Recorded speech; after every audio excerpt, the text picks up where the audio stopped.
and advises students in industrial engineering, and basically runs the day-to-day operations of the College of Engineering. So, Dr. Zayas.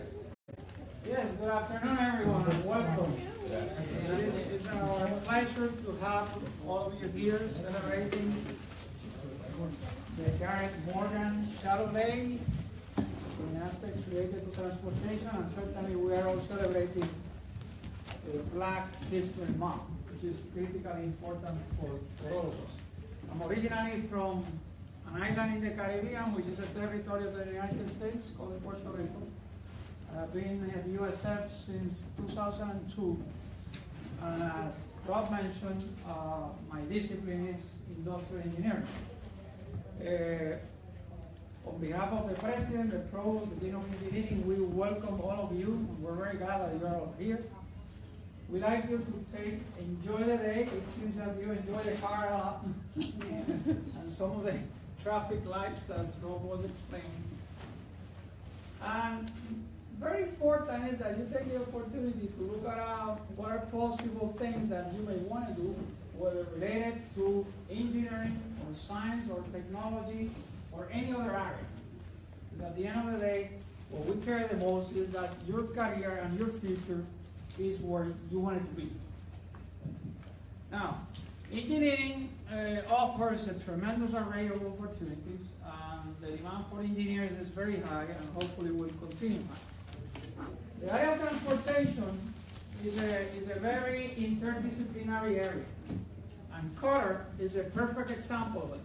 We have folks that are engineers, we have anthropologists, we have people in public policy, and when you start studying aspects of safety and behavior, then you enter into the behavioral sciences to understand patterns and all kinds of things. More and more, everything that we do in engineering relates with across disciplines and with other disciplines.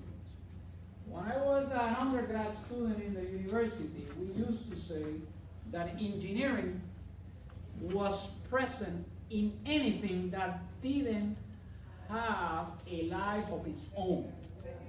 Basically, we were excluding ourselves of biological system or living system. Well, that's no longer true. Engineering is present in everything. If you visit a hospital, you will see a lot of engineering there. I work in trying to improve the delivery of care to patients with physicians and nurses. But this whole intersection that I just exemplified, that CUTR represents as applied to transportation, is key. Let me give you an example. In the 1990s, when I was working at the University of Puerto Rico, IOS, I did a lot of interaction with the folks in transportation and civil engineering. And at that time, what is called the planning board in Puerto Rico was in charge of the airports and the ports and other aspects. And American Airlines had a hub in the San Juan airport. And American wanted the government to do an expansion, so they brought their own consultants, et cetera, and submitted this proposal to the government. And the government said, we need to have our own consultants. So they called somebody in civil engineering, and that person called me, and I paired with a colleague to determine if the proposal of American Airlines, which was basically to expand the number of lanes in the airport, as you know, with the unexpected increase in demand was going to take place. So we did that study, we did a simulation, and we even had to simulate driving behaviors of people parking or going to drop off passengers or pick up arriving passengers to the airport. And actually, we were able to validate, we told the planning board, based if these assumptions of demand are true, which we couldn't, we put a couple of models to forecast the demand. The demand never materialized. 2 years later, American Airlines moved the hub to Miami after the port made all that investment. But that's a separate story. Those things do happen, it's part of the business. When you're speaking about modeling behavior, that gets a little bit trickier. It gets a little bit trickier. So all these aspects are involved, and the same when we look at patterns of behavior of people crossing the streets or doing all kind of interesting things. Now, our College of Engineering has grown tremendously. We are heavily engaged and engaged even more with the community. We have, I just was having a conversation with Middleton. The Department of Industrial Engineering has been working in teaching one semester to a group of students probability and statistics. These are juniors or seniors. And this semester we're teaching engineering economics.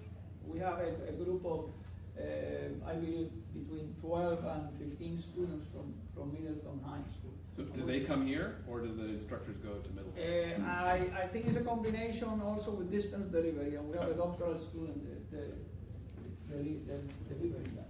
The University of South Florida is also known nationally what is called a heavily community engaged university as recognized by the Carnegie Foundation. And that is a reflection of the efforts that go on at the university. And this is a good example. Again, on behalf of the president, the provost, the dean, all the folks in engineering, faculty, and CUTR, our sincere welcome. We want you to be here today, and next week, and next month. And when you think about graduation or getting ready to come or making decisions, call us, contact us. We'll figure something out. Whether it's engineering or whether it's another discipline that will be suitable to your interests and desires.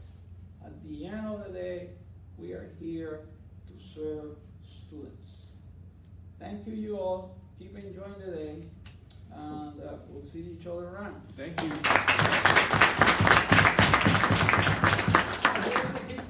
Yes. Any questions? Smelling that, right? So I wanted to introduce a couple other people. Dr. Michael Manis, he's from the Department of Civil and Environmental Engineering here, and he's joining us for lunch here today. Timothy McDowell is an undergrad, and he works at CUTR. And Ryan is our photographer and graphic designer. And who else has joined us? Chloe has joined us also, and she's with HNTB.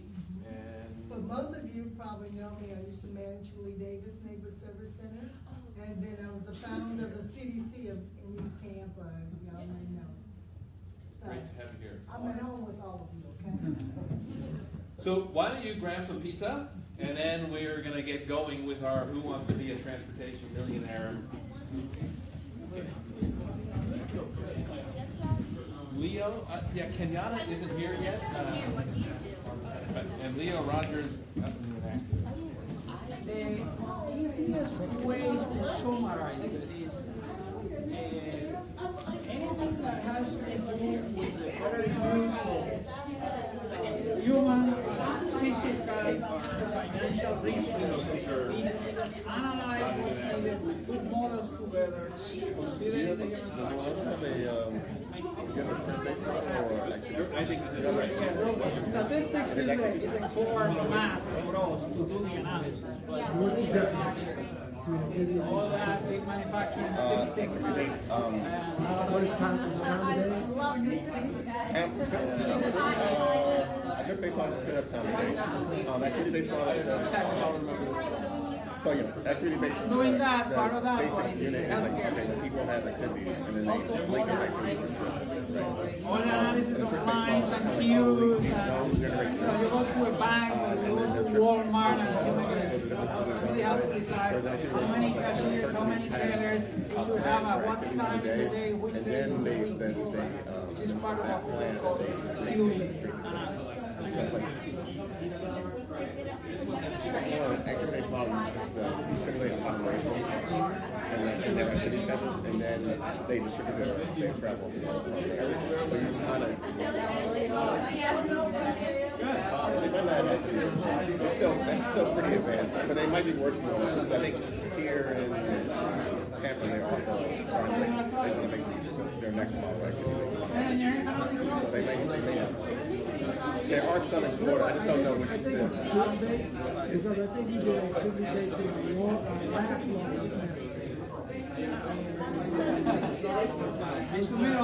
Do well. robust and whatever. And so they went back to. Yeah, it started again. Oh, yes. I'm sorry, to be consistent with the other EPAs. Oh, yeah. District 5. That's what we did. Our time was dropped from the other EPAs and District 5. And a lot of the trips come from those other EPAs into our area. So what we were consistent with we want to maintain the same do all the things like the same. Yeah, because it's still. I mean, now it's like, it's not. It's like,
Huh? A senior? No. Yeah. Like what middle, I mean, not middle school, high school. Pardon me? What high school? Oh, I came from the East Coast. I'm from Flagler. You know, Flagler. You know St. Augustine? Yeah, over there. So it's like, Yeah, I'm from the East Coast also. I'm from the East Coast also. South. Yeah, we're south. No, yeah. Well, no, we're just south. We're in the south. Why are you smelling it? Yeah. what? I don't know what flavor it is. It's chicken. Oh. I do that too. Because I know. They're gonna hang out the. Okay, thank you. Should we pass these out now? Sure. Hey guys. Hello. Hey, Richard. Not that many, but the university wanted us to hand out these to you guys. I don't know if you have pens in your bag or anything. They do. Oh, you do? Excellent. So you guys try to fill these out, and it's just basically like the information card as to whether or not you're interested in coming to USF at all. If you want to hear any more from the the engineering department, and if you guys are trying to get scholarships and stuff like that, this is just like a general information form so that we can get in contact with you guys to make it help make your transition into college in the next couple of years a little bit easier, especially if you're interested in coming to USF, which I highly recommend. Oh, I'm sorry.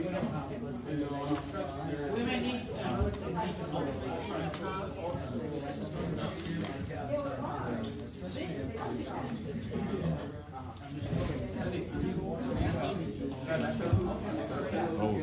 of the 25 that were invited initially, and then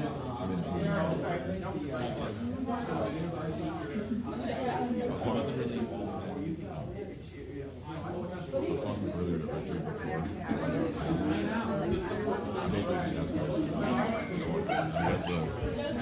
Rob, I can make my available for call.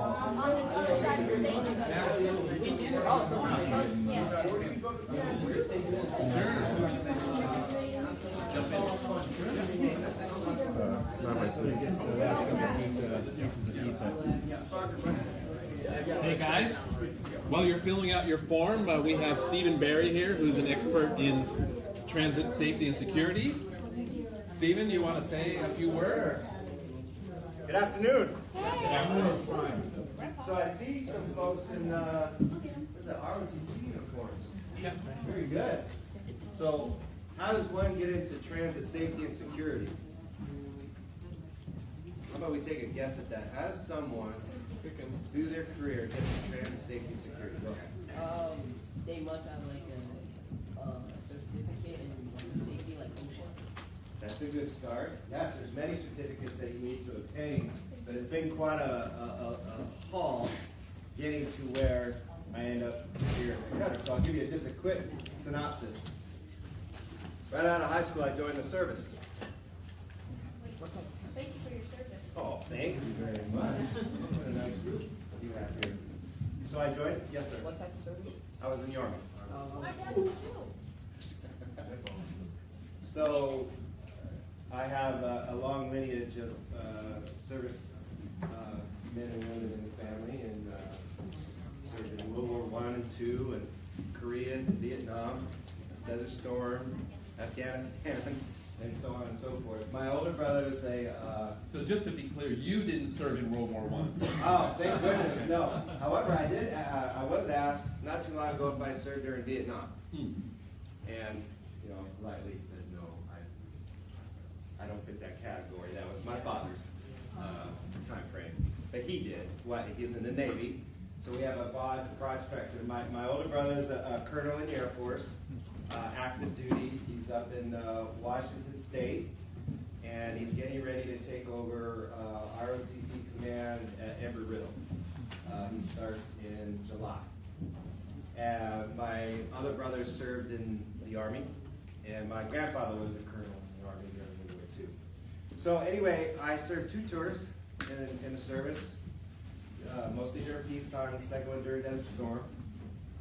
And then I went straight into public safety, which more or less I was in law enforcement for many years until I was injured again and again, and decided that I probably needed to choose something a little bit more safe. During that time, I did finish my bachelor's degree,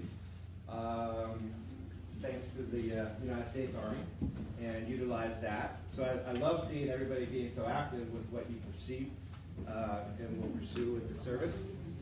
I went into public safety after that. I included fire, EMS, 2 law enforcement, and I started working with the Department of Transportation because I felt it was a much better career path for me at that time.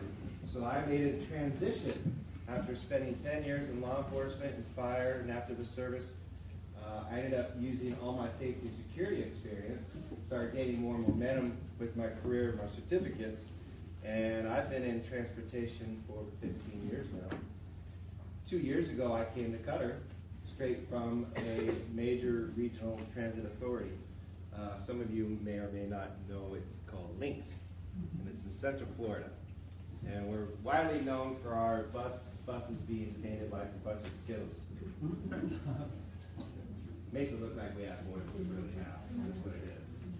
So, what does safety and security mean when it comes to transit? Can you imagine if we didn't have safety and security with transit? Do you think anything ever happens on a bus? Or around a bus? Do you think there's ever accidents? What kind of accidents would you think might happen around a bus? A robbery could happen, yes. Yes. Yes. Well, it's not really common, but it's possible. Yes, absolutely. It has happened. Shootings, unfortunately. Okay, ma'am? Fire. Yes, unfortunately. Why do you think, just out of curiosity, from your perspective, why do you think a fire would be so dangerous while on a transit vehicle? Why do you think, what would be like some of the main concerns? Location, like out, like that. So if it's a fire, you're like stuck and you can stop breathing. Not stop breathing, but you're breathing like. Well, stop. being stuck on a bus is a good start. Let's see.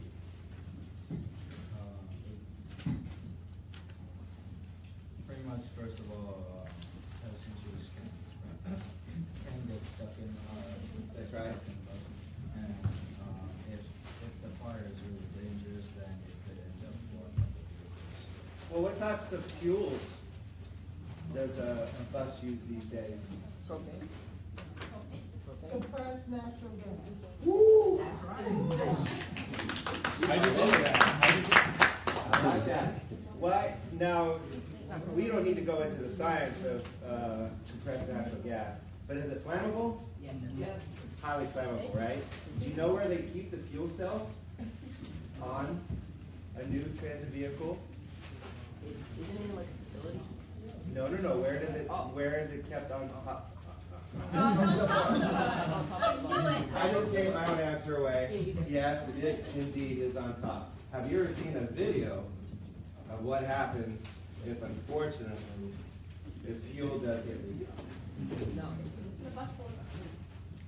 Well, it's not necessarily an explosion, but it's a high heat fire. And it can take it to the ground. But it's typically contained as long as it wasn't involved in an accident. Now, the one last thing I wanted to mention, the reason why it's so important to have good safety and security policy and procedures on a mass transit vehicle is because of the type of clients it carries. What about grandma and grandpa? Amen. And what about ADA clients or those that may have other special needs? What if your vehicle was designed specifically for their aid and you have multiple folks on that vehicle that need assistance? And if there was a safety or security concern, what do you do? Have you ever heard of a hurricane plan? No. Well, we have bus plans that are based off some of the same premises. Because if we had 10 clients on that bus and a fight broke out, or fire broke out, or something of that nature, or got in a car accident, like you mentioned, what are you gonna do to help those people safely get off? How fast do you think you could do it? What if you're the bus operator and the 8 of your clients are ADA, possibly senior, and you need to get them off, and you're all by yourself? What you gonna do? Are you gonna get off? Good answer, thank you. I know he's thinking about it over here. But what would you do for those 12 clients on your vehicle? You're gonna call rescue. Well, they're 5 minutes away. Young lady needs help. Sir. Good, that's a good place to start. Depending on the type of vehicle, there will be an emergency exit. There'll be several. That's a good place to start. What if 4 of them are in wheelchairs? Well, if they got in with a wheelchair, there should be a ramp. Good. There is. There's possibly a ramp or a lift. But there's only one of you. And there's 8 clients that need assistance. The other 4 can take care of themselves. See? Now here's a pretty good answer. Become Hercules. And as nice as I like to think that's a possibility, that's why we put such an emphasis on what it is that we do for our living to promote throughout the state of Florida to make sure the people that are behind the wheel in any type of transit vehicle have a policy procedure and the ability to make sure that everybody that's on that vehicle is safe and secure. But you can see where we go. We run out of options real quick, and then we go to Hercules within option number 4. Well, we put a lot of pressure but a lot of training on top of our transit operators. We have expectations that are very high. Do you think we have expectations that are high on police officers? Yes. How about firemen? Yes. How about emergency medical personnel? Yes. How about a nurse? Yes. Teachers? Yes. Should we not expect the same from a transit operator? Yes. Wait, no, we should. Well, Oh, at least, correct? Imagine driving a vehicle that's worth $750,000 and sometimes more, who's carrying anywhere from 40 to 60 passengers of a variety of walks of life on a street at speeds of 20, 40, 60 miles an hour. Now you know why, where I take my military experience and I take the experience that I learned while I was on the street doing other types of public safety work, and how I landed into a position with transit, because the need is actually even greater now because transit moves more people than anybody else. So I have a big job. My job now is to make sure that all 312 properties in the state of Florida have a safety and security policy, procedure, and plan that I go in with my team once every 3 years to make sure they're doing it under compliance. What do you think happens when I show up? What's that, Pam? They get things in order. That's a good answer. They do. We do it in a very friendly way. Because you know what? If they're safe, that means you're safe. And that means everybody else is properly performing their duties. So that's how I went from wearing a uniform of various types all the way up to being, luckily, fully here at the great place of CUTR, and traveling to 312 properties every 3 years, around the clock, and then some. Pretty important, right? yes. Have a lot of people counting on us to do a good job. Enjoy your pizza. Yes, sir. Oh, one last question. Mr. Transit Operator. I told him, yeah, I want to go to the army, and she was like, that's the worst one to go into. Why is that? Oh, boy. He's asking me the question of the preferred branch of service. Let me put it this way, because all of my family members have committed to various branches, and I think they are all wonderful. They all provide a service to our nation that they're unique in nature at this point. Why is the Army the least favorite, or maybe the most favorite? I can tell you that the Army has a very wide variety of career paths. There's a lot of combat arm positions in the service. Okay, so sometimes that's a turnoff for some folks. In the Marine Corps, there's a lot of combat arms. Sometimes if you want to be more in a technical skill, Army is a good place, but so is the Air Force, Navy, and the Marine Corps, and the Coast Guard. I think maybe they said that because they don't like our uniform. Because sometimes, you know, I like different types here. Have you ever seen a dress blue for a Marine? They have a pretty sharp uniform. I was never terribly impressed with some of my uniforms, except if you're an Army Ranger or something of that nature, where you're wearing a beret. Air Force has berets too, though. I don't think that has anything to do with it at the end of the day. And it all is what you make out of it. And you can explore your options. Absolutely. One last question, I gotta go. Dr. Bettini is ready to get back in. About what you said, I remember that I was talking to some of my older friends about like me wanting to be in the Army, and I remember they were saying, "Oh, don't do it." I hate work. I hate it. It's really hard because I don't like. But the thing is, I don't like spending all my day working on Jeeps because I'm an engineer and all this stuff. And he quit. He quit and he said, "Just work in the Air Force. It's a lot more." Well, let me leave you with this tidbit. Both my brother, all of my family is boys, my siblings. You ain't got no sister? Pardon? You ain't got no sister? I have no sisters and I have no aunts. Right now, it's just a big sea of young men. When Desert Storm happened, all of myself and my brothers were called up at the same time, with the same set of Western Union letters, because we were all at different levels in our military career, and so all 4 letters came in Western Union. When I went to Germany to prepare for what we were going to do, and my brother went to Germany, let me just leave you with this. I was in the Army, he was in the Air Force. I stayed in a tent, he stayed in a hotel. How about that? I remember people were talking about. Does that make sense? So I'll just leave you with that. How about that? That's a good way to segue out. Thanks, guys. Let's thank Stephen. Oh, Thank you so much. Have fun. Good luck. So our next speaker is Florida Department of Transportation, District 7 Secretary David Gwynn. Welcome, Secretary.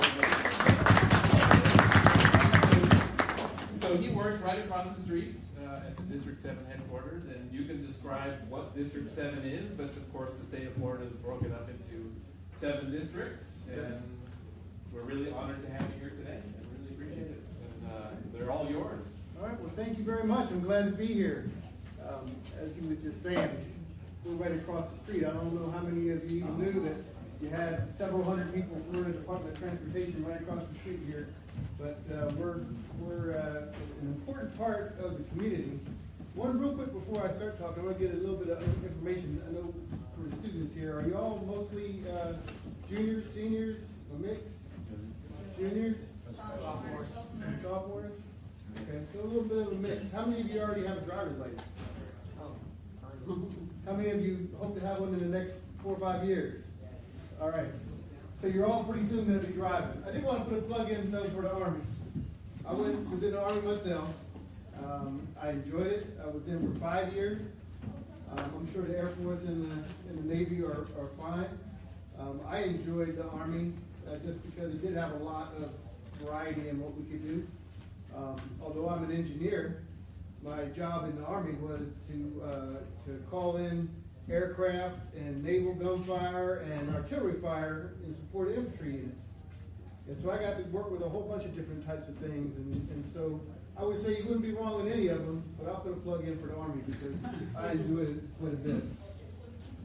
I was looking around, I was trying to think how to open up the conversation with you because transportation is a very important part of our society. It's a big part of our community. And I looked over, I saw the people, and I thought, how does transportation affect that pizza?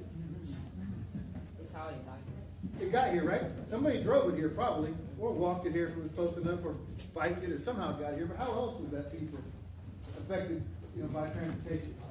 I was about to say like how it got here, it's not taken care of, like how steadily you're driving. Right? Very good. Anybody else have an idea? So to make the pizza, you have to use transportation to get the ingredients together into the facility to make the pizza. That's right. You had to have the materials that make that pizza, whether it be the cheese or the dough. Somehow that got here. Maybe it got here to Tampa Bay on a train. Maybe it got here on a boat. Maybe it was made somewhere and trucked to there. But somehow those materials got to the place where they make pizza. the quality of the pizza, so if it was broke here, it would have been cold by the time it was eaten. Right? That's right. The logistics of getting that pizza over here, making sure that if you were stuck in traffic for an hour and it got here, it probably wouldn't be that good, right? That's right. Anybody got any other thoughts?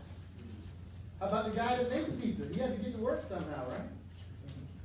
Well, you see what I mean? The transportation impacts basically everything that you do. It would be very hard for you to think of almost anything that you encounter in your daily life that does not involve transportation in one form or fashion. And transportation is changing. There's going to be a lot of things in your lifetime that are going to be coming around. Maybe not in my lifetime, but surely in yours that are going to greatly transform how transportation exists within our society. And it's also going to change a lot about how we live. How many of you now have ever gotten one of these packages from Amazon show up at your house, right? Well, now you can just go online, buy something, and it shows up at your house. The truck comes and brings it to your house, right? You don't have to go to the store quite as much. You might not have as many stores in the future. You may not have to drive to get these things so much in the future. There may be more things that you get brought to you by other modes of transportation. There's also, how many of you seen any of these autonomous self-driving vehicles? Tesla. Yeah, the Google car, the Tesla. In fact, they got some Teslas out here at the college. They're not letting them go completely driverless yet, but they're capable of being driverless. And when I was your age, I couldn't imagine a car driving by itself. Now we're only a few years away.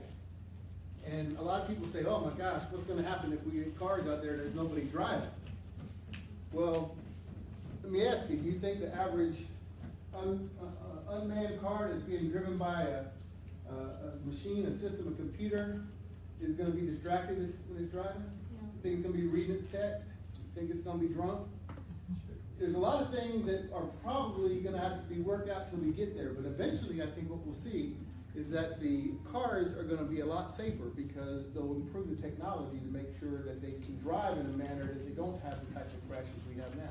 Isn't that where the idea, like they were talking about it earlier, where like it's all maybe the cars can be connected to the lights and like the cars will be connected to like the other cars and stuff? Yep, absolutely, yep. But there could be a main issue of hacking.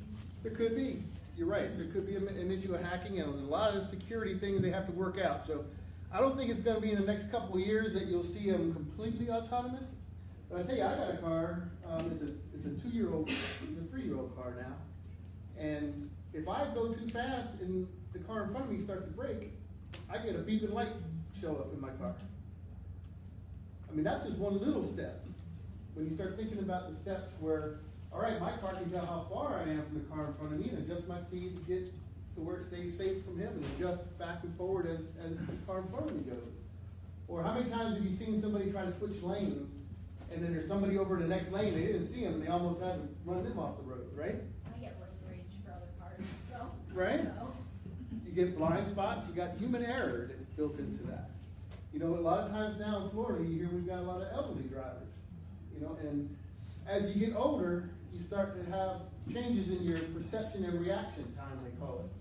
In other words, when you see something, maybe your eyes are getting not as good as they were when you're your age, or maybe your reflexes aren't as quick, and you might make a bad decision. Or you may not see something that you should have seen.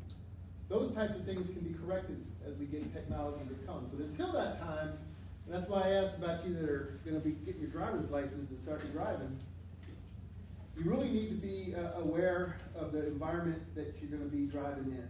It's a dangerous environment. How many people do you think in an average week in Tampa Bay area, just in the Tampa Bay area, die on our roads? What do you guess? I'm saying 1,000. Not a week. Oh, not a week? A week. A week? Oh, we got 500. No, well, if it was that bad, I'd be really worried. 500. This actually is a lot less than you guys are making it seem. It's about 10 per week, but that's 500 people a year. I gave them the national numbers and the Florida total numbers earlier. Florida numbers are about 3,000, a little over 3,000. And nationally, it's over 30,000 a year. But you're thinking this room, what do we have, about 30 people? So it takes about 3 days in Tampa Bay to fill up this room with that number of people that would get killed on the roads. But does that never include multiple passengers, or is it just one passenger? That's just people that die. Now there's many, many more than that number who get hurt seriously. Some of them may be paralyzed, some of them may, be disabled for their life. There's a lot more of them. I'm not only talking about the people that actually die. Aren't we like number 1 or 2 in Florida crashes in America? We're very high in certain categories, especially with pedestrians and with bicyclists. In fact, and I brought some things I'm going to leave behind with you, and there's more than you'll need for just the folks here today, but I hope we bring it back and hand it out to some of your classmates and give you some safety tips, some information about things that you can do, whether you're walking, whether you're riding a bicycle. If you decide you want to ride a motorcycle fatalities are one of the biggest categories we have. Motorcycles are kind of neat. I know they're fun to ride, but they're also something that result in a lot of people getting killed. And then you also get some information there about driver behavior. How many of you have a smartphone or a cell phone? All right. What do you do when you hear a text come in? What do you do? Check it, right? Isn't that what the first instinct is? Let me see who's texting me. I ignore it. Who it is. You ignore it? Yeah. Well, you might be one of few. I do a bad text. About like 97% of those texts would be like from companies, different companies and stuff that I am associated with, so I don't really check it until I get home. So Well, that's a good thing. That's a good thing because, and I've got 5 kids, and my youngest is in high school now, and she'll get her driver's license next year. And fortunately, they've been been safe drivers and haven't had any accidents yet. But our accident crash history in Florida has been increasing in the last few years. You know that for 30 years or so, we saw a decreasing number of fatalities every year. You know why we did that? You know why we kept getting reduced crashes? Well, being aware is probably one of them. But we started, believe it or not, when I was young, my dad's car didn't have a seatbelt. It wasn't required to have a seatbelt. And then they made seatbelt law. You had to have a seatbelt. Then they had airbags. Then they started making the vehicles more crash worthy. You ever seen when they get the crash test dummies in the car and they run into to see what it does? All of that really contributed to bringing the fatality rates way down. And then we saw about 3 or 4 years ago, they started going back up. Now, we didn't get rid of airbags. We didn't get rid of making the car designed safer. What do you think it is? Adding more distractions. Distracted driving is what they say a lot of it is. And I can tell you, and you may be able to do this, because when you're in a car, if you don't have your license, you're probably not having to keep your eye on the road. So you can look around. If you look around at all the other cars and see what people are doing, the drivers, you'd be amazed how many people are sitting there doing something other than paying attention to what's right in front of them. Now, you can go over 100 feet just by looking down and look straight up. It doesn't take long when you're going 40, 50 miles an hour to go that long. The problem is that, okay, some people, I think what they do is they say, well, the car in front of me is going about the same speed I am. I can probably look down for a second, he's going to move the same distance as I am, and I'm not going to hit him. What if a pedestrian steps out, or a bicycle? Or even if he hits his brake, and it was an especially interesting text, and you didn't look up right away. You know, those are the types of things, as you get your licenses and you start to drive, you really got to pay attention to. Because when you think about that many people dying on our roads, even with vehicles as safe as they are, anything we can do to decrease that number is what we've got to do. And you all are in a unique position because you're just now getting into where you're going to start driving. And if you start off with a good habit, you'll stay with that habit. If you start with a bad habit, you'll probably stick with that bad habit, and it's hard to break. So what I do is I take my phone and I put it inside the glove compartment and shut it. I don't even touch it. Don't touch it, don't see it. You can even now on your phone set it so that if you're moving, it can tell that you're moving. Oh, I have that even when I'm a passenger. Yep, it'll do that, and it won't even ring at all. And you figure probably it's very rare that you would get something so very important while you're driving that you have to pick up that call. Are you scared to, well, when you first started driving, were you scared to like drive by big trucks? Probably, you know, yeah. Sometimes I still am, honestly. You look at, yeah. Because they'll try to pass other trucks sometimes and they pull out. Oh, really that fast. scares me when there's two big trucks trying to pass each other. Yep, no trucks, but the biggest thing you can do is just stay aware, because if you're aware, chances are you're gonna be okay. And most people, if they get in a crash and they're looking at their text, and the police officer comes over and say, what happened? You think they say, oh, I was reading my text. No, they don't say that. So it doesn't show up in the police report. So it's vastly underreported. More people are distracted than admit to it when they have a crash. So now I think we're saying like 15 to 20% of them are actually distracted that we know are distracted because it was determined they were. Probably it's much higher than that. So, what do you know, like, what the Fatality? yeah, that rate, like that word, that rate, like back then, like, do you know, like, when like cars were first getting made, do you know what it would have been slower because there wasn't as many distractions, and the cars were like they're made better because of the material. The materials changed over time. Well, cars have gotten safer, a lot safer, because they've designed them in different ways.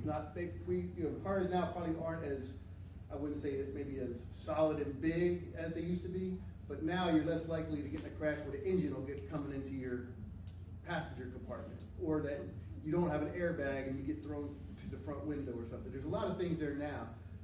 Probably the biggest thing, other than distracted driving, that's increased over the years is the speeds that we drive. Amen.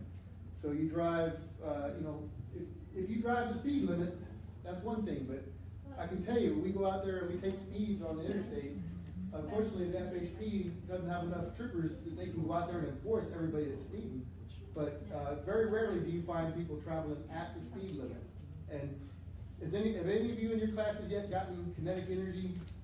Had that presented to you in a class? Physics. Physics, right? Oh, well, sim, but physics. And speed is, your force is, it's not linear when your speed goes up, it's squared, right? Yes. 1/2 MV squared. Right, so if you go twice as fast, you got 4 times as much energy, right? Displacement is worse. So you can think the difference between 55 miles an hour and 70 miles an hour is a big difference, right? Who loves physics? What's it called? Like, by my house, I always hear people, as soon as they go over the train tracks, they always start speeding up completely. You would hear their engines just rev slow up, like as if they're racing or something. And it's basically like connecting what you said. Are they just speeding 24/7? People want to get somewhere fast, and they don't want to, you know, it's unfortunate. The 2 biggest areas that well, let me go back a second. Over half of the people that get killed on our roads in Tampa Bay are either walking, pedestrians, bicycling, they're all, you know, a bicyclist, or they're riding a motorcycle. Over half of them. And half of the people that die in a car crash that are in an actual car aren't wearing a seatbelt. Do any of y'all not wear a seatbelt? You know? No, not while I'm driving. Not while. Sometimes if I'm in the passenger side, what I'm doing. Well, let me tell you though. It's good for you to be honest. I'll tell you what. 95%. They show now that I think the compliance rate now is over 90%. Over 90% of the people that are in a car at any time are wearing a seatbelt. My grandfather used to tell me he didn't want to wear the seatbelt because he was afraid if he got in a crash, he wouldn't be able to get out of the car. What? Yeah, that makes sense. That's not true. I've never heard of somebody getting trapped in their car by the seatbelt. But if you think about that, 50% of the people that die in car crashes weren't wearing a seatbelt. So y'all telling me all y'all wear seatbelts? Every time. Yeah. Every school asks me, it's not good. Well, if that thing started singing, that thing in the car, that ding, ding, ding, then I'm like, shut up, I'm putting it on. Even if even if we're just going to like the store, like my sister's like, I don't store Exactly. well. I'm like, yeah, you do. Like, Anytime. You need to wear your seatbelt. I remember when my older brother was driving back when I was like 9 years old. He was driving from like one place to another, and it's like only like a short distance away. But he doesn't have a seatbelt on. And I was telling him, "Wear your seatbelt. Wear your seatbelt." And he was like, "Why should I do that?" And I was like, "You have to wear your seatbelt just in case something happens, because like you never know." But most people just buckle up, just like, so they won't get pulled over. That's what most people say, like, quick get a ticket, like, they don't care about But it until crash. Yeah, like But you can anytime, see even that if you're going through- to the corner store or something, I'll put on my belt and go ask, but you do not trust me, it's like, I trust you, but then again, there's other people that can mess up. Right. Every time I wear my seatbelt, my auntie get mad, she like take it off. Well, all right. What do you think is the hardest part of your body? Top of your head, probably, right? I got a hard head. I don't know about everybody else, but I got hard. My head is hard. If somebody took me 50 miles an hour, shot me at you head first, and hit you in the face, it probably hurt. If you're in a car unrestrained and the car was to flip, you're going around inside there, and you're probably going to hit the other people in the car, even if they're buckled in. And you think it's funny, but you wouldn't be surprised how many people they've shown that have died because an unrestrained passenger in a vehicle got thrown all around and hit other people. It's very hard. If you're going that fast and that person's getting thrown all around and they hit you, so, you know, if you're not doing it for yourself, doing it for the other people in your car. And also, your head can be very hard, but also you have a brain inside that can give you concussion. Yeah. It's just something else that you need to put a seatbelt for.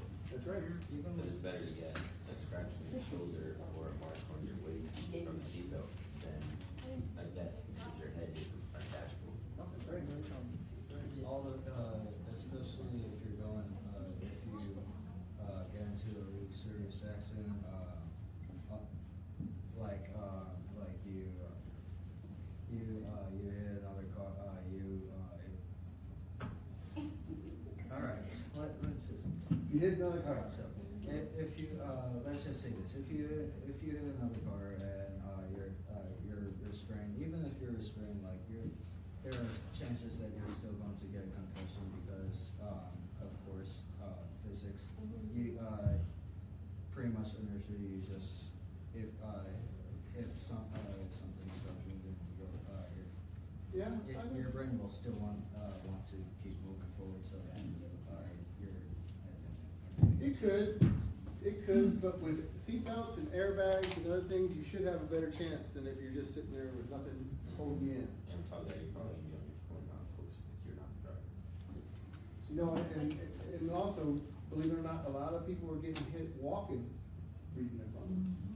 They're walking down the street like this, headset on, phone.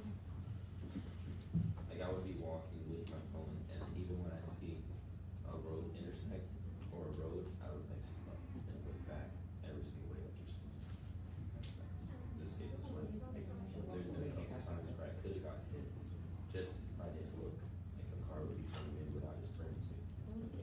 So even if the crosswalk pretty much says that you're allowed to walk across, there may be drivers that will break the rules and just run a red light anyway, so you might want to. Yeah. Don't run the red light. One, it's unsafe. Second, a lot of places around town, you get a $158 ticket in the mail. You may not even know it. No, I was gonna say what he was saying about when we were talking about texting and walking. You don't know how many times I drive a golf cart when they classes. They're all on their phone. Do you know how many times they walk into the golf cart? I'm just driving. They don't even see me. We're all doing this. And they also have their buds in, those earbuds.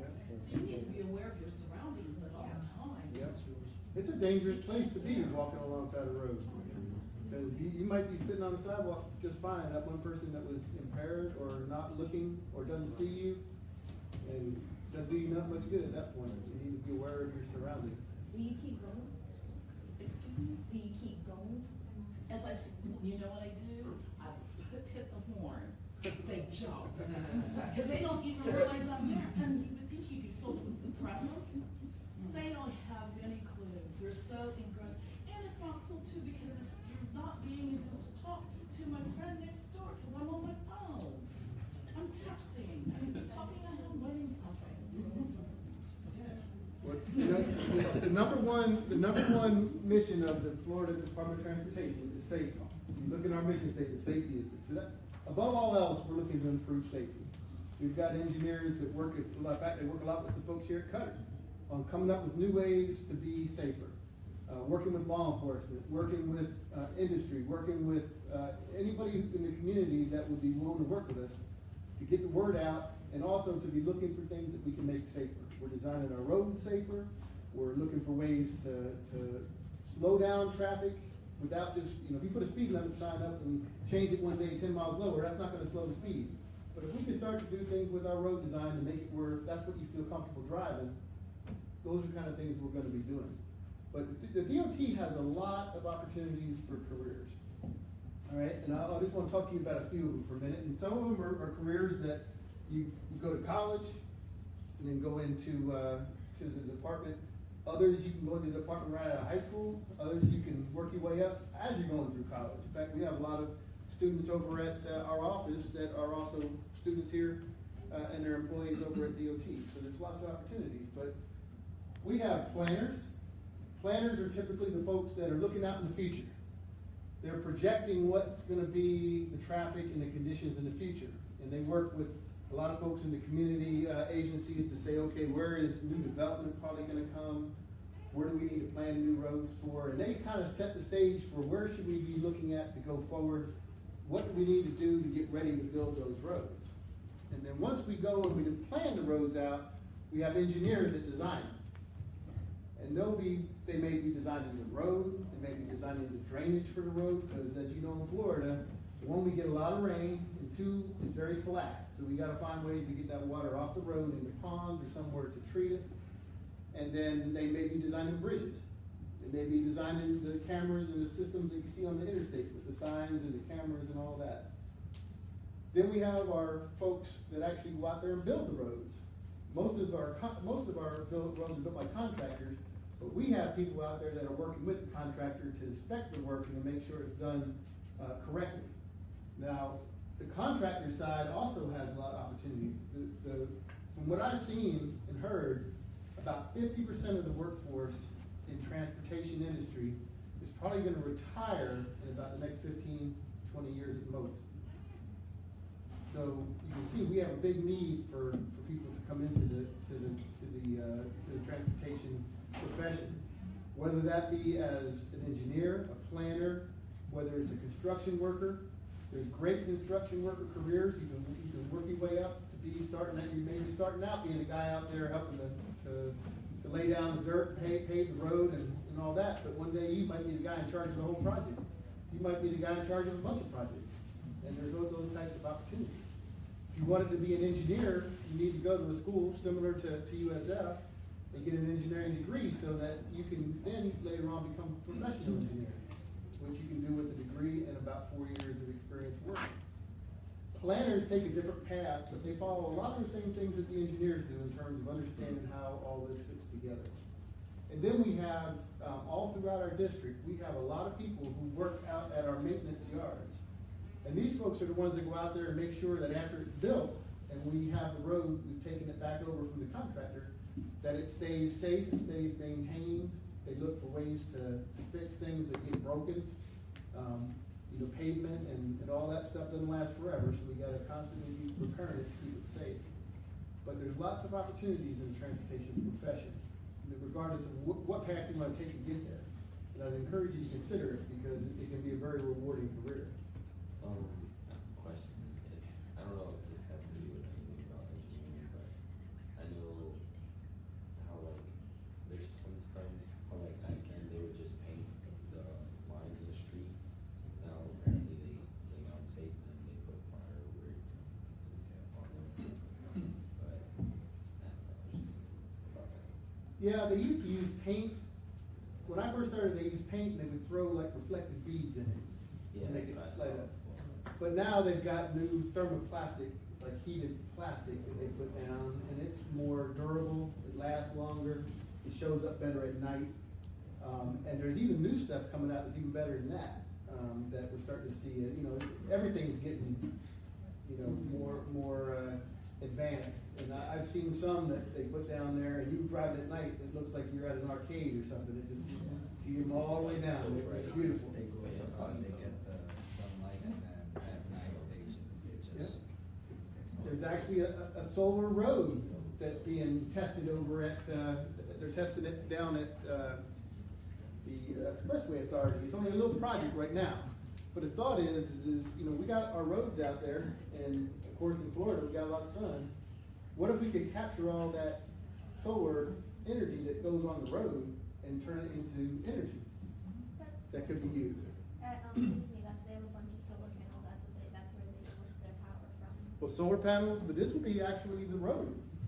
And perhaps even when we get to the point in technology where cars are more electric, the car could be recharging as it's driving over that road. That's cool. Those are types of things that in the future,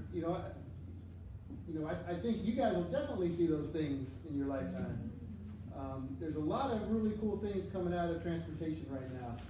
And the autonomous and connected vehicle, all that stuff, we're gonna have to have lots of people who are, technology experts in transportation.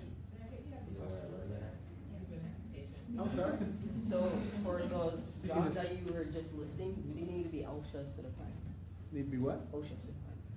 OSHA, well, it's kind of strange. DOT is not really, government agencies don't have to use OSHA, although we do comply with it. That's more for private industry. They are, but those are typically the contractors and all will get OSHA certified. But what we do as a state is we adhere to those, but we're not required to. So it's kind of, but OSHA is an important thing. It's an important thing. We require all our contractors to be OSHA certified and to follow OSHA. Yeah, and for those of you who don't know what OSHA is, those are basically the folks that make sure that our workers that are working in a safe environment, that they're not put in an environment where it could be dangerous to their health. Well, I've probably taken the time that I've had. Well, it's been great. The questions have been great, so let's thank I'll leave some stuff up here on the front desk for you to pick up. Some of them are some brochures about different things you might need when you start driving. Some will give you some information about how to be safer. I've got some, I don't even know what these things are called, but they told me they're like moose pencils. They got safety logos on there, but when you touch them, apparently they change color. So that's kind of cool. I've got also some magnets here. Just a reminder to tell you, put it down, don't text and drive. And some other things in here, but thank you all very much. Thank you so much.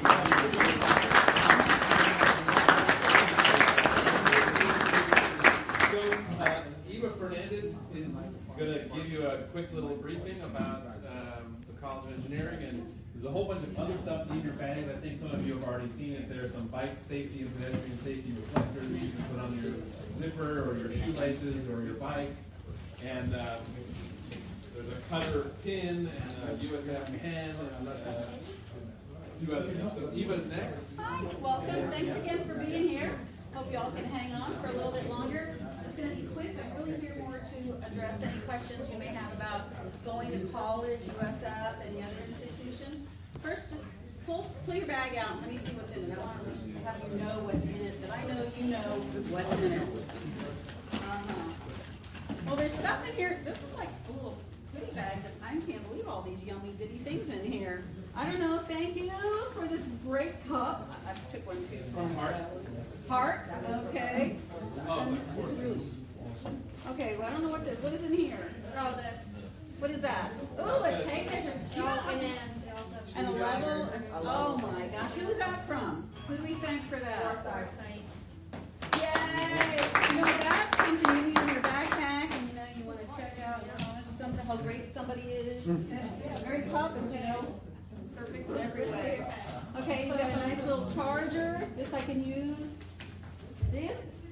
This came from TIA. Where's our? She left. This is, I think it's an erasable marker. Yes, is that it? That was so cool. I think this is from your shop. Cutter, right? Nice reflectors. You can put it on. You go jogging, walk the dog. Oh my gosh, you guys, this is so much bling. USF pencil. What's this? Chapstick. Chapstick. Oh, heart. Of course, I have that. Pencils. Okay, screen cleaners. All right, where's the curriculum? This is the nice stuff.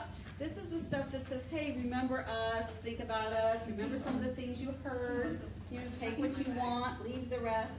But I'm really here to chat about this. This is the college curriculum for engineering. But many of these kinds of classes are where you're going to have to take if you're going into, like, somebody said nursing. Is there a nurse over here? I had a nurse. Did I have a doctor? Somebody? Okay. So engineers can do, like, anything. I'm telling you. It's amazing. The most important thing on here, though, for you to know now is your math skills. When people share what levels of math you're in, yes, ma'am. Algebra 2. Excellent. Excellent. Mostly algebra 2. Okay, so it's really, really important you get those foundations down. Why is that? You know, sometimes we look at that math and you say, oh, it seems so hard. It brings joy to my day. Pardon? It brings joy. Yay! Because you embrace it. And that's how some of these classes you have to just like, I'm going to challenge it. I'm going to love it. And I'm going to do it. I love it. Because you're going to find when you go through engineering and you're going to be taking all these math classes, as a civil engineer, don't yell at me. Any of you civil engineers, I hardly need any of my help. Really? Hey. I mean, you might have used more. I did a lot of environmental engineering. I did a lot with parts per million. I used a lot of my chemistry. I definitely had to do a lot of geometry. You know about that, right? But so what I'm saying is you need to really think about working hard, because these you make on your ACT and SATs. Y'all have been doing those, right? ACT, SAT practices? Yes. Oh, I've been practicing. Okay, well, you wanna practice up, because those are gonna make you money. Those are what's good, those grades, those scores, and your GPAs, your grades in high school are what's gonna get you scholarships. Not only scholarships, it'll give you opportunities at USF and other institutions to do research and bring your engineering to life while you're here in college. And then you get to intern with all these great people and actually do engineering while you're in school. Does anybody have any questions for me? I'm gonna leave these brochures on just general admissions. I know you're a little bit early, but we do offer different kind of events. We have Engineering Expo, that's like an open house. Did you go? A lot of Milton people go. Some of you are, oh, really? I just wanted to introduce Kenyatta Lee. She's the Chief Administrative Officer for HART. You had never ridden a city bus before, used our service. All right. I'm sorry? Said never? Never, never. So you have never ridden? Oh, yeah, well, we just rode Well, like outside of the day, outside of the day. All right, so you guys. Let's okay. thank Ema for everything. Well, on behalf of HART and COMTO, we appreciate you participating in the Shadow Day today. And we hope you've learned a lot. And we like to do this for students to give you the opportunity to see, Millionaire. especially how the bus actually looks on the inside, and how you can get around the city using a bus, and how you can actually have some independence related to doing that for yourselves as well. So thank you so much for participating. So you had a question? You had a question? Never mind? You sure? All right, well, thank you again. Kenyatta, so much. Okay, who wants to be a transportation millionaire? I want to be a millionaire. Anyone? We're playing a game. You're not here, I think. And you're gonna make sure you give those contact cards to these guys, and you're. I know a handful of you already gave me them, those little cards that I gave, that Kurt and I handed out a few minutes ago. If you fill them out, if you haven't filled them out yet, fill them out before you leave, and please give them to me. They're going to be a great opportunity for you guys to get a head start here at USF. And definitely. You've got the other bag of stuff. Okay, I'm gonna take the first pack of gummy bears. Gummy bears? Yeah, gummy bears. It's a pleasure. See you soon.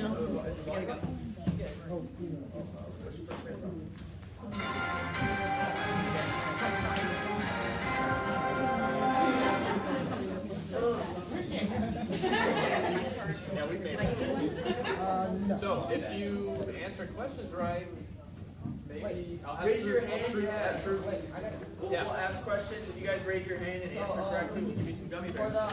For the Jeopardy game, like to answer a question, do we have to like get a question like What is, No, yeah. So this is just going to be like the this is just multiple choice, like who wants to be a millionaire. Transportation trivia. What he was referring to the Jeopardy thing earlier is if you become a student here and you join the ITE section, you can be on our traffic roll team, which I highly recommend because we went last year down to Naples, Florida, and all the way up to Toronto, Canada. That was like sponsored through ITE. And it was because we had competed on the traffic roll team, and it was like pretty much a free trip up to Toronto, which was incredible, like an awesome city. I've done so much traveling. Question. Is this teams or individual? What we'll do is we'll have someone raise their hand, answer. We'll see if everyone agrees or disagrees with your answer, and then if you get it right, you'll get some gummies. If you get it wrong, you get some gummies. you may get some gummies. We'll see how it pans out. Alrighty, let's get this thing going. Who is the U.S. Secretary of Transportation? Ooh, that's a pretty tough question, huh? Let's see what's going on here. We got A, John Schmo, B, Elizabeth Warren, C, Jeff Sessions, or D, Elaine Chao. Do we have any hands? Someone want to give a guess? Let's go over there because we had the hand up first. B. You want to say B, Elizabeth Warren. So she says B. Who agrees with what she said? Raise your hand. No? No one agrees? Okay, what do you think? Who thinks otherwise? Huh? You're going to say B too? Does anyone think otherwise? C? C? What do you say? D is it Elaine Chao? Yeah, We got some C's up We got there some too. C's, A's, B's. All right, let's see what's going Jeff on here. Sessions, you know he's on my cabinet. And it's Elaine Chow. Good guess. Let's get the judge over there. David. David, woo! So Elaine Chow is the U.S. Secretary of Transportation right now under the current administration. Current administration. Alrighty. What does HOV stand for? Let's see if you guys are familiar with this. Highway operating vehicles, high occupancy vehicles, heavy operating vehicles, or highway overload vehicles. Let's go down here in front. C, so you say C, heavy operating vehicles. Does anyone have a possibly different guess? Let's see right here again in front. A, highway operating vehicle. Anyone else want one more guess? B. B, high occupancy vehicles. Alrighty, does anyone, all the answers maybe? Alrighty, let's see who got it. Who wants to be a transportation millionaire over here? Yo, we gotta give him a second one, yeah. Don't give me this gun. We're gonna have to cap you at a certain point. Can't give all the guns. You can receive a ticket for the following. A, waiting 1 minute before leaving a stop sign. B, failure to change your address on your license. C, wearing sunglasses when it's sunny. Or D, not using your windshield wipers while it's raining. Is this like wearing sunglasses inside? Because that should be a crime. That should be a crime. Just take those shades off. Unless they're for... Alright, we're going to go with someone that hasn't answered yet. Yes, young lady, I don't know names. If you guys want to tell me your name. B, you say B, failure to change your address on your license. Does anyone agree or disagree? Agree. Raise your hand if you agree. Agree with me. Okay. Raise your hand if you want to do a different answer. Alright, let's hear it. A. I would have said A, but I'm saying A and B. A and B, okay. I'll say D. D, alright, so we got all the answers up. Let's see what's it. It's failing to change the address. How are they going to find you? What if you get a traffic, ticket, and you got it? Yeah, she got it. Let's get her dummy. How much is it? Oh, he's pretty small. How long do you have to change your address on your license? I think it's within a year or 6 months. Okay. Is it really? 3 months? 6 months? Yeah. Is it really only a month? Oh. 3 months. 3 months. I got a month. You guys don't rat me out, but I do not have it. What's the answer? How long? 90 days, I think. Is it really only 90 days? 3 months? I thought it was like 6 months. I gotta go to DMV. Register my vehicle. You can look on the website. Yeah, Google that. Once you all start driving, y'all be fine for a little bit until you get cars. Which mode of transportation is the most popular mode for transporting goods, like items and stuff like that? Rail, ships, trucks, or planes? Oh shoot! Whoa! Did I give it away? Yeah. Ah, poop. I'm sorry. So let's hear what were you thinking anyway. Okay. Next question. You guys know why it's C though? So many trucks here. Yeah, there's so many trucks, but okay, so what happens when we fly in some goods from California or something like that? How do they get to the store? By truck. What about by rail? It's got to come off onto a truck to get to the store, right? Sorry, I gave that one away. Yeah, you back the train right into the parking lot. Okay. But some trains do go to like major manufacturing areas, so you can see rail lines that go into big facilities. So. Yeah. They have that here in Tampa too. If you go down, whatever it's called. But which country has the longest? Oh, I'm sorry. Yeah, the longest road network. Don't give it away. I'm getting my hand off. India, China, the U.S., or Japan? Let's go all the way to the far right, back right. B. You say B, China. Anyone else agree? China. Highest population. Okay. Up here. Japan. Japan. Anyone else? U.S. Someone said U.S. Okay, you're gonna say U.S. Alrighty, are all the answers in? Everyone know what they're thinking? It's the U.S., of course, come on! So we have 4.1 million miles of road, with India coming in at a close second. Not that close. 2.9 million miles. That's close. That's pretty impressive, though. 4.1 million miles of roadway. Approximately what year did had the highest U.S. transit ridership? 2016, 2000, 1980, or 1950? Right here? B, 2000? Alrighty. Anyone else agree? Public transportation. Anyone else want to answer a new one? Let's go down here somewhere. D. D? 1950? Anyone agree with that? One more? Okay. C? 1980? Let's see. Oh, sorry. So it's 1950. Who's wrong? 1950 is correct. Back in the day, yo. Okay, that's when I was born, so that was a good year. That was a good year. Good year for transit. What year was the first asphalt road completed? That's a new question. That's a new question. I'm not sure that you would know this. 1870, 1903, 1925, or 2010? What do you think? C. 1925? Any other C's out there? I'm going with C.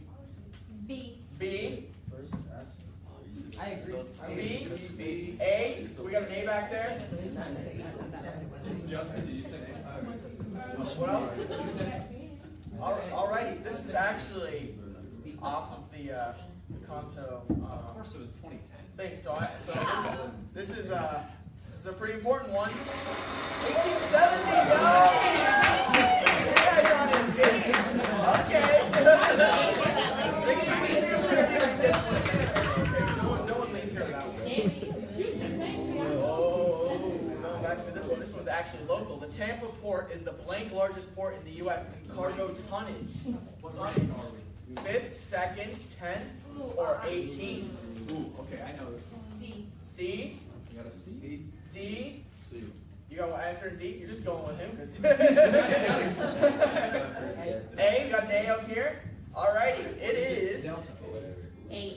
D. D. 18th largest. And you want to know what a lot of what we're producing here in the area? Any guesses? What's the biggest export? What are we exporting? Why is it Oranges. oranges? Maybe a little bit of We orange. have phosphate. What else do we have? What else do we have in the area? Fertilizer. Ah, fertilizer, phosphate. All this stuff, all these mining, they're very heavy. Gross tonnage is very heavy. What is the Iron Horse? I'm sorry. Iron Horse is a nickname for what mode of transportation? Semi-truck, ship, bus, or train? Let's go up here, right here. A. A, we have A, semi-truck. D, train. C? D? Train again? C, we have a C for a bus. What about back there? I'm gonna go ride the Iron Horse. C? Alright, let's see what it is. Bus answer? No, it's train. I can't get it right. Do you know why? Do you know why? He said, you know why? Why is it called the Iron Horse? Like, Because it's made of What's your challenge? First of all, But it replaced the horse, and it was made of metal. So Yeah. it's a new horse. They used to use that for, use the horse to transport mail and information, and then now you can just throw it on a train. You don't have to worry about that. But the horse also pulled barges and canals. Where was the first traffic light? This was actually answered earlier today. I'm testing y'all's ability to pay attention right now. Let's see what's going on. A, New York City. B, Cleveland. C, Los Angeles. Or D, Boston. Let's go back there. Your hand needs shot out first. A, New York City. What about right here? B, Cleveland. D, Boston. Boston, yeah, Boston. You're going with that? New England guys. Back there? A, New York City, a few New York City, a few Boston, a couple of Cleveland. It's Cleveland, guys, come on! It's He just said it, come on! Alright, well, you guys lose the candy because y'all weren't paying attention earlier. Who patented the traffic signal? Alright, this will be an easy one, right? Y'all are paying attention. A, Abraham Lincoln. B, Alfred Nobel. C, Garrett A. Morgan. Or D, Barack Obama. Barack Obama's out there, right? Okay. So what are we saying? C, C, C. I heard a couple of C's. Alright, y'all got that one. Everyone make sure you got a piece of candy off of that one. It sounds like a pretty easy one. Who's gonna get that one? she get one? I didn't get it right. Who has he got in here? Give this gentleman some. Hey, he probably got half of them right at least. Thank you. Uh-oh. Uh-oh. Uh-oh. Oh, I know. Uh-oh. Condo stand for uh-oh. Creating open minds that open. Cost of maintaining the ocean. Coalition of mixed transportation options. Or Conference of Minority Transportation Officials. Come on, okay. I think that we can all say this together possibly. What is this? D. D. Yes. Alrighty, Alrighty. Now there's a few more. I mean, what does CUTR stand for? Again, we had this earlier. Y'all paid attention. You need to go over there too. Oh, did you? Oh, we gotta cover things up. I forgot. Center for Urban Transportation Research, Center of Uptown Training Report, Complex under the Transport Well, Community. Oh, okay, you guys are too good at this. Hey, yeah, I didn't know that. This is an automated vehicle. A vehicle with cruise control and lane centering abilities, a vehicle that can parallel park itself, a vehicle that does not require a human operator, or all of the above. This is Chelsea. D? Hey, are these Chelsea? D, alright, sounds like a pretty, yeah, that's pretty obvious one. Are these That's like Chelsea what? You got like a pair of scissors and like a chainsaw to open those things up. We only have a couple more questions here, I think 3 more questions. I think it goes to 17. How many engineers are employed in the U.S.? You gotta like hold this thing over and pull it. 1.6 That's the way to million, do it. 180,000, Yeah. 9.3 million, 1.1 billion. What do you think? Over here? I think, I can't see, where the So 1.6 million, 180,000, 9.3 million, and then I don't think anyone should say that last one. B. C, what's up? B. B. C. A, couple of A's, couple of B's, couple of C's. Not really any D's. It's A, 1.6 million.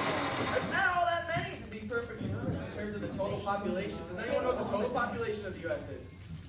320 something, 25 million? As of 2017. That's about a little less, close to 1/3 of a percent. So it's not so there's a lot of job opportunities. What engineering concentration should you take if you want to be a transportation engineer? We talked about this briefly earlier, but let's see if you guys are paying attention. Mechanical engineer, civil engineer, chemical engineer, or industrial engineer? Let's go down here. Civil. Civil? She says civil. Anyone else agree? What about any other answers? D? Industrial. Industrial engineer? B? Civil engineer? Any other answers? The answer is civil engineer. So yeah, D wasn't bad. And honestly, you know, you can take a lot of those engineers, a lot of different engineers can join, enter the transportation field, but specifically transportation engineering that falls under civil engineering along with structural engineering and environmental engineering, at least in the department here at USS. But you can take many different aspects of engineering and still be in the field of transportation.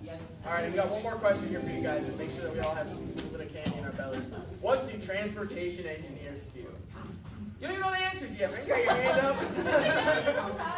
And analyze and interpret signal timings, plan and design roads, airports, railways, everything else that you could possibly think of that gets you from point A to point B. Solve numerous transportation safety challenges, or all of the above. Let's hear it together. Come on, guys. D. All of the above. There you go. Excellent. So that means that you are all. Congratulations, you won.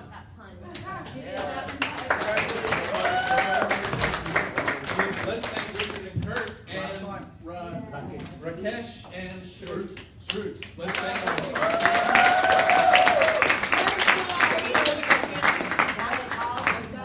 And the gummy bears are good. Yeah, thank you. And Carla, do you have any final remarks? Well, I'm going to be quick because the bus is to pick them up at too. I just wanted to say one thing too, as Secretary David said. I'm employed, even though I work for HNTB, an engineering company. FDOT pays our company to do community engagement, public involvement. Go out in the community and find out what the community is thinking about transportation. So they do a lot of things, okay? You don't have to always be an engineer, but you gotta know how to work with them, all right? We have to work with them eventually, yeah. Well, you guys, I want you to just gather your things. The bus will be here at 2 o'clock, but we really, really enjoyed you guys. Yeah. Thank you guys for coming. Did you guys have a good time? Yeah, I hope so. Thank you guys for joining us. Yeah, we had a great time with you. Yeah, we're gonna be reaching out to Milton again at some point to do some things with you guys, but we want you to go back to the schools and let other folks, your classmates, know what happened today. Share your experience, yeah.